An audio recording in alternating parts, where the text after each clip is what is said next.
I am Mr. Nick, and this is Melanin Monarchy.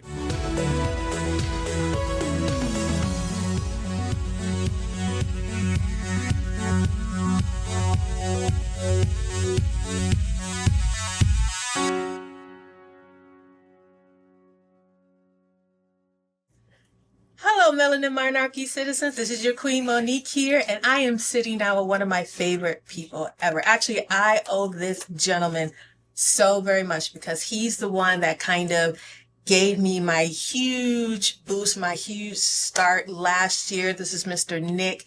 We're going to talk about everything about band managing, audio, mixing, all the things that Nick does. That is so wonderful. Nick, introduce yourself to the people.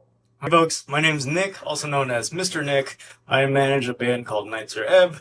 I'm also a front of house engineer, mixer, and systems tech.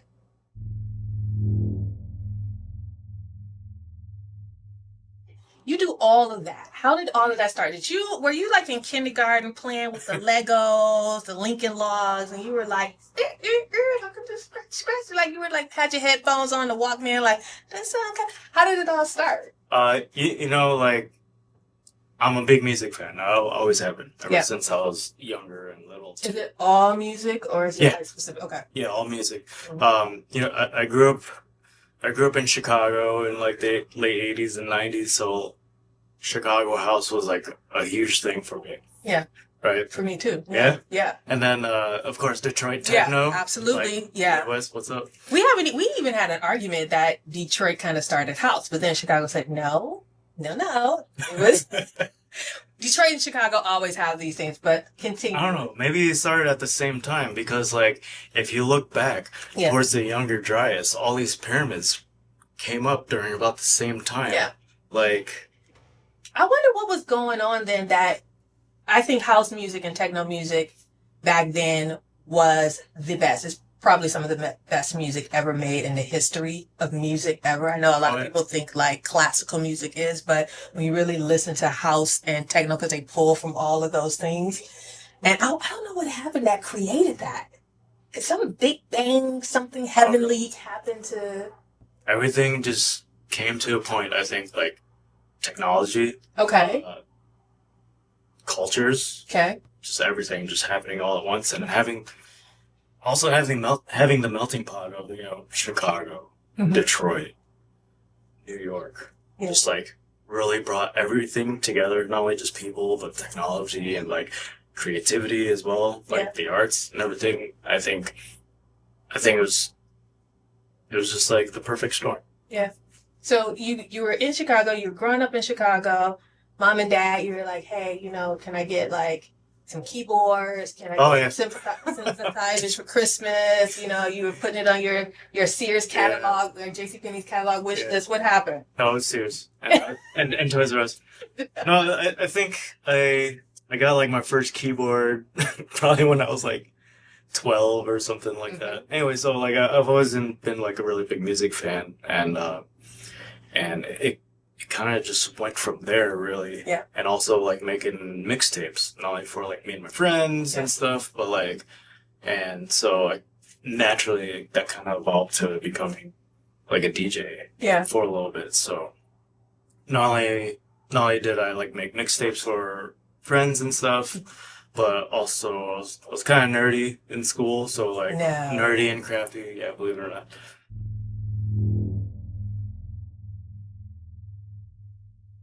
And see, this is where a lot of people probably, I think that I am at a disadvantage because I don't know all of the names of the synthesizers, what year they came out, the technology. I'm pretty much, I just listen to the music and I make a judgment on that. But you go in deep, right? You started in like, what technology makes what sounds, right? What synthesizers make what sounds. So when you're a little kid or you're DJing and you're growing up, now you're, Mr. Nick is now a teenager or you're in college. Which school did you go to? I did go to college out here in Arizona. Okay. Were you art college? Are you saying it like that? Like it was something I went to art school. That's good. Yeah. Art school is great. So were you DJing like at art school or what were you doing? Yeah, around that time I was I was DJing a bunch in the local scene and stuff. So. Yeah. And so then that progressed onto, because I don't think this is something that you fall into. I think maybe this is something you have to be a little bit more purpose driven to be in this type of industry. So when did you decide this? Because you could have gone, people start this way, but they don't end up this way. So how did you end up there? You know, a lot of people go to art school. Yeah. And then they don't do anything with their degree. Yeah. I'm a shining example. Except, you know, I don't. Thousands of dollars wasted. I wouldn't say that, but go ahead. Actually, that's definitely helped in like some of the stuff I do now, in like being an artist manager, and just like my own creative outlets and stuff like that. Yeah. Anyway, so like I graduated school, I couldn't find a job.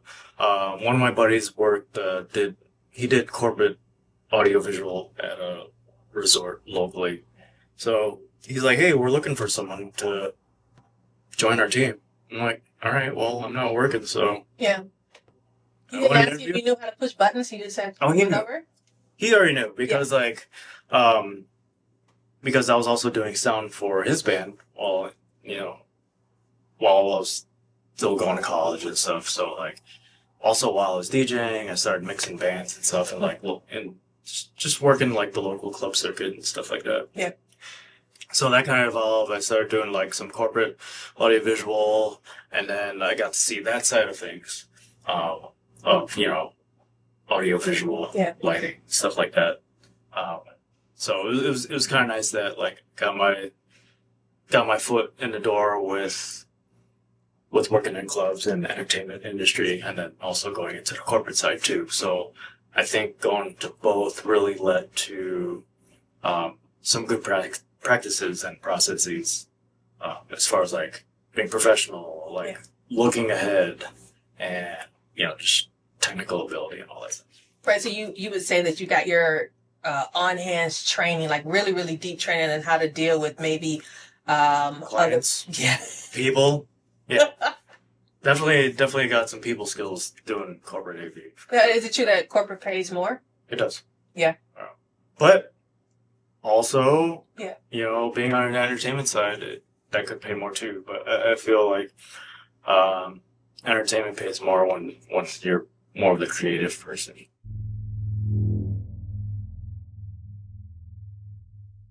So is that like your basic networking? When you were networking your skills out to other clients, because I'm pretty sure you thought about, hey, I don't just have to do this for corporate. I could do this for myself. I can pocket everything instead of just having them pay you like a couple of dollars an hour where you can. So when you came, how did that networking work?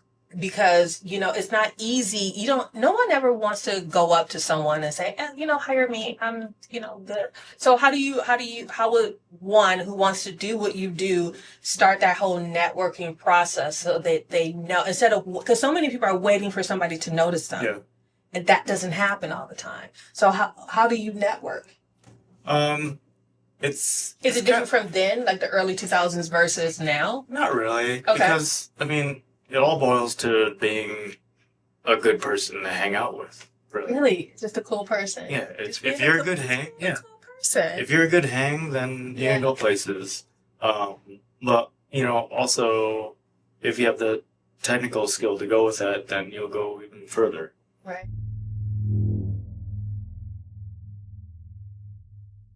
But then, okay, so it's one thing to be an audio mixer. Am I saying these verbiages right? Being behind the scenes. Somehow you said, I can actually manage a band. What was that? Was it a dream or open vision? Or like, when did you say, I could do band management? I kind of just fell into it. So Come now, sir. You can't just leave us with just, I fell into it. Take us through it. Because a lot of people are talented. They're talented at what they do. They're talented at, their ear is learned, right? Mm-hmm. Is skilled. But a lot of people don't have that administrative kind of thing. Yeah. Administrative, dealing with clients, dealing with promoters, dealing with marketers, dealing with all these different types of people. People don't want to do that. So what made you want to put on all those hats and do all those roles because it takes a special type of person. Is it greed, Nick? What is it? Like, what is it? Because the money is not, at least I'm wrong. Maybe I should but I'm just saying is that because you're enjoying the music, you're enjoying turning the knob. That's what I like to say, turning the knob. Turning knob. Because when I'm watching over there, I'm just seeing you like with different keyboards. I was watching Nick work and he had his mouse going here. He pulls up another keyboard and he's like, so you're doing all of that, but then you have to actually start paying people. You have to actually start making sure people get paid. You actually have to make sure that you get your money. Yeah. So how do you fall into that? Well, all right. So I started off as like a front of house engineer, right? He's seeing me up in the house and stuff.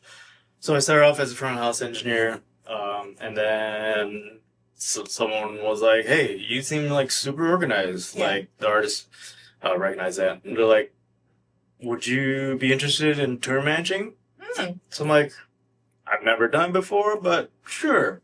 Okay. So like, I jumped into that, and it became a thing. So like, I added tour management to my skill set. Yeah. And I did some more I did some more jobs as being a tour manager or front of house or both. Right. And then I was able to market myself as doing both, which is pretty attractive, I feel. Yeah. Because like, instead of paying two people to do one job, a person can do a job, right? Right. So sorry to cut you off, but in these day and age, what I always try to tell my kids is that they need a secondary, third hustle. Gone, I think, are the days where people just kind of do one thing and think that they're going to just reap all the benefits of that one thing. So you're saying for you, it's a benefit to not only having those audio skills, but now the tour managing skills. And you saw it as definitely a benefit. That's why you can navigate through those different roles at all time, because you're not, the tour is only a limited amount of time. I don't know. But then you go back into doing other skills that you're used to, and there's no pride in it, right? Is there pride in it? There is pride in it, No, pride is saying like, oh, I'm a manager. I don't do that. I hire people to do that kind of thing. Or are you just kind of like, no, move over. I'll do it if you can't do it. Yeah. Yeah, because like my theory is like, if you want to be here, you got to start from the ground up. I agree. Work all your steps up. So like, I was tour managing and doing front house engineering for a while in the corporate and entertainment industries and stuff. And then like, finally one day, I had an artist ask me like, "Hey, would you be interested in being our business manager?" Mm-hmm. I'm like, all right. Yeah. All right. Now, for other bands out there, what about the legal issues? Like, I don't know if you've experienced where you have maybe concert promoters or have not kept their promises. Or maybe venues, there have been some issues at a particular venue. Have you come across any of those things before? Oh, yeah. Oh, yeah. All the time. Or people who just say, "We ain't paying you." No one has outright said that to me. Are you there with the bat ready to break some knees? Pull a Tiny Harding on them? Yeah. Or something. No, with... There's always bound to be problems that come up, right? Mm-hmm. So that's why it's important to do a show advance. Okay. With venues and promoters. I usually start like a month or two before the actual show date. Okay. I just reach out to the talent buyer, the promoter, purchaser, and the production provider for that event. Be like, I'll introduce myself. "Hey, I'm Nick. We're coming to your town at this venue. This is what we have. This is what we're traveling with. Here's all our technical info and hospitality and stuff. How's it look?" Yeah. And then we just kind of go back and forth and find a good balance to make the show happen.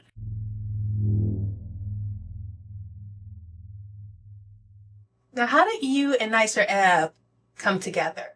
How did that happen? And when did that happen? 2009? That long ago? Mm-hmm. Yeah. 2009. The band and I have mutual friends. Their tour manager hired me to be a front house engineer for this U.S. tour, and then he could only do a couple weeks of it, so I took over tour management, and I also I took over tour management after he left, and then I also carried on doing. Okay, now So, rewind. So he could only do it for a little bit. Yeah. Because of time constraints or whatever the issue was. But was it how did the agreement say, okay, well, Nick can do it? How did that come about? Was it always understood when you came in? Or did somebody say, you got to step up? How did that? No, it was understood. It was understood that you were going to finish off. Like he would do a certain amount of dates and then you would go ahead and you would finish off. Yeah, he's based in Europe, so he came over for a couple weeks, got the tour started. Gotcha. And then I already had a rapport here in the States and stuff, so I was like, and he's like, all right, I trust this guy. Like, so I just took over for him, and then we just kind of went from there.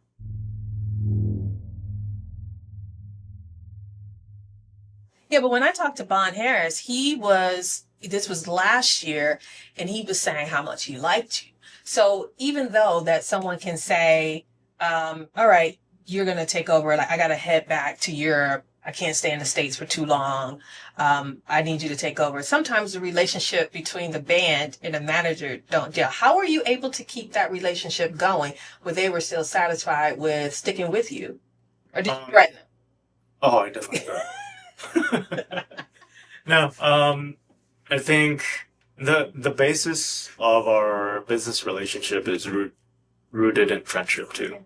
So like, again, it comes down to being a good hang, and also the friendship and the connection that you've already had, and it's just kind of evolved, you know. Yeah, I don't know how that relationship really works. Do you think that managers need to have a close friendship with the band? Or need to have somewhat of a friendship with the band's family members? I mean, how much of that kind of messes up with business, or you're allowed to be able to deal with all of those roles and have it not clash with the business side of things? In my experience, I have noticed that like there's two types of managers. Okay. Maybe 3 or 4. That's interesting. Okay. There's one, me, where I was kind of just come up into the ranks and just build not only a rapport but also a friendship. Gotcha. And then there are also artists and bands that have a manager assigned to them. Okay. You know, by like say a record label or whoever. In the hip hop genre, like I see more managers that just like come up with artists like crew, you know. Crew. They're just like their family. Yeah. Right? And say the artist is taking care of the creative person, but he has a buddy that's been with him since like high school. That's like, hey, you're really organized, just come up with me. And then they just kind of like do their thing. Gotcha. You know?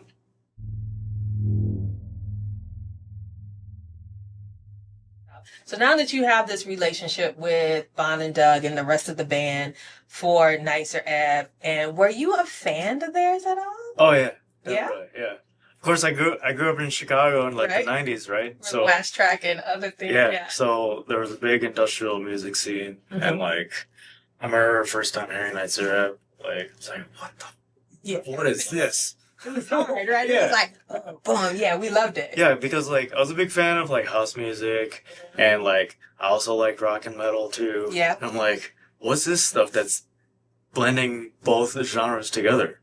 Like, do you think that a manager has to be a fan of the music, or can a manager do it and not be a fan at all? I think they got to be a fan. They have to be a fan. I mean, if they got to have some sort of heart into their job to be successful at it. Yeah. Because if your heart is not into it, like that's not gonna translate. When we talk about where the band is, like the future, what kind of projects we have coming up, what can we do to evolve Yes. the band. Yeah. Creatively, musically, and also as a brand too. You know, like Bond and Douglas, they have this vision, right? And it's my job to help facilitate that vision to become something bigger, mass produced, available to the world. Yeah. It's a lot of hats what I do now, because like my main job really, as a manager on the road, Right. is to make sure the band is consistent, performing consistently night after night, Yeah. show after show. We could be in the basement of the Frankfurt airport, Right. or like at some arena Mhm. in Phoenix, Arizona. Yeah. But like, like our job is to like do all the footwork and make stuff happen to where, we present a consistent brand image and sound.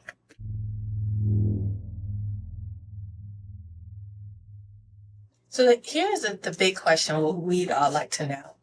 Have you been approached by Cruel World or Darker Waves, any of those festivals? I take it that's a no. Are you going to speak on it? Well, you would know. We have a booking agent, and he takes care of that stuff for us. So it's not like you guys actively seek festivals or anything like that. You just let them come to you. It's both. Okay.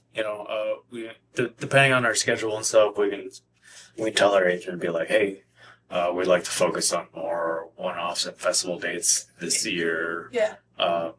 Because we're working on other stuff or whatever, or be like, hey, let's book a tour stuff. So, do you know if you and the band would be against doing Cruel World or Dark Waves here in Southern California? Yeah. All right, so everybody who heard that, go to Cruel World. You can even go to the Cruel World Facebook group. But go to Cruel World, go to Darker Waves. If you know somebody, tell them that we want Nitzer Ebb at those shows. We really want them there. So I don't know why they haven't been approached yet, but we want to know. I don't know why.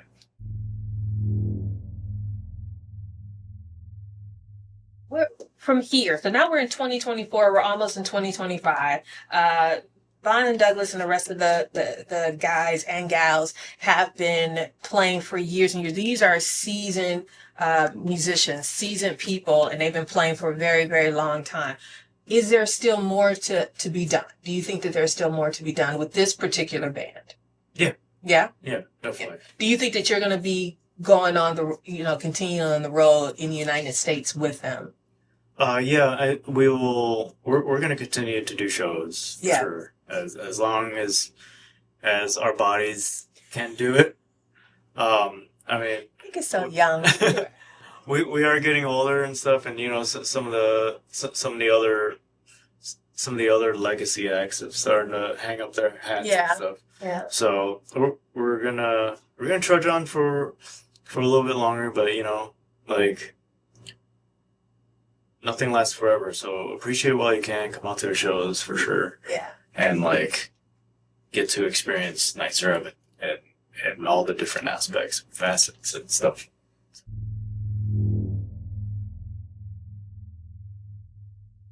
Mr. Nick, is there anything else you'd like to tell the people? Look at the people. Tell the people. This is where his brain is fogging because he's thinking about tonight's show and everything that needs to be done for tonight's show. It is. Yes. What I will say is work hard, have fun, and take care of each other. Take care of each other. All right. Now, where can people find you if they want to? Or do you want people to find you? Yeah, they can find me though. If you want to ask questions, where can people find you? You can hit me up on my website, or my website is mrnick.com. It's MISTRNICK. And we're going to put that down there for you guys. Just shoot me a message, nick@mrnick.com. Are you on any social medias? I am. Do you look at your social media though? No. Not really. He doesn't look. At least you know that, because a lot of times people message people and you think, oh, they're hearing you, and they're not. Maybe somebody else handles that, or maybe they just never really check it. So he's telling you right now, he doesn't check it. You don't really check it. Not unless it's your particular website. Yeah. Yeah. Or if like my wife sends me stuff. All right, so we got to get with the wife, but she's like, no, please don't. Please don't. Please, not trying to find him. Don't try to. Don't. All right, Mr. Nick, thank you so much. Thank you. That was Tonight with Mr. Nick. Well, wasn't that a treat? That was Mr. Nick coming to sit down with us, allowing me to come out here to Phoenix, Arizona, the Crescent Ballroom, to sit down with him and extract all of the good things about being a business manager of a wonderful and famous artist like Nitzer Ebb, and to give us the ins and outs of his life, how he got started, what it takes to do this kind of work, what it takes to tour with a band, what it takes as far as the ins and out of a band. I hope I was able to get all the questions that you guys would want to have asked for someone like him, and also to be able to navigate this journey of music and artistry. It's so much that entails doing this kind of work. And so my hat is off to him. My hat is off to him for doing the thing that a lot of times people don't do, and they don't do it very well. And he's been able to do it for a number of years now, with a wonderful act and band. And he's also been able to keep up his own audio mixing and doing things of that nature. So you guys, again, I hope that you like this kind of material. If you do like this type of thing, definitely like and subscribe, put your suggestions down. Also follow Ministry, follow him on his website. We're going to have all of that information that's in the video. And also like and subscribe Melanin Monarchy on Instagram, TikTok, Facebook, and YouTube. So I will see you at the next live event, and I will also try to get to more interviews with people for you. All right. Toodle pip.